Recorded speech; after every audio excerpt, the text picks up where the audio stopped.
नमस्ते, जय झूलेलाल।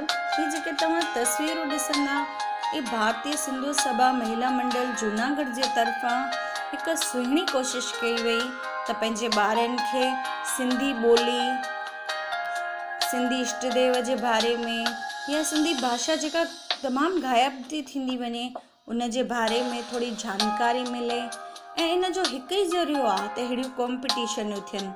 छो त पढ़ाई त सिंधीअ में थी कान थी सघे, इंग्लिश मीडियम, गुजराती, हिंदी इन्हनि खे महत्व आहे ऐं इहे तमामु ज़रूरी बि आहिनि, पर पंहिंजी ॿोली बि न विसारणी घुरिजे।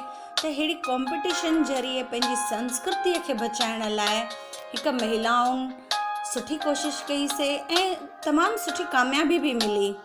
यकीन न मञंदा त जंहिं महिल इष्टदेव जो असां साम्हूं पिक्चर बि ॾिनो आहे उन खां पोइ बि ॿारनि कलर पूरण में जाम मिस्टेकियूं कयूं, त इहो सोचण जी ॻाल्हि आहे।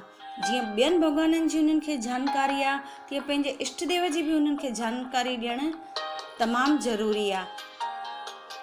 इहा सिंधी भाषा खे, सिंधी ॿोलीअ खे, सिंधी संस्कृतीअ खे बचाइण लाइ हर हिक खे कोशिशि करणी आहे। ऐं ॿी कॉम्पिटिशन हुई जीके जी। हिकदमि मामूली जर्नल सुवाल पुछिया विया जेके पाण रेगुलर घर में ॻाल्हाईंदा आहियूं। हिकु हुन मां सुवाल हो, पंहिंजा वॾा कहिड़े प्रांत मां आया हुआ। उन में 4 ऑप्शन हुआ, ऑस्ट्रेलिया, सिंध। त ॿारनि ऑस्ट्रेलिया में टिक कयो हो।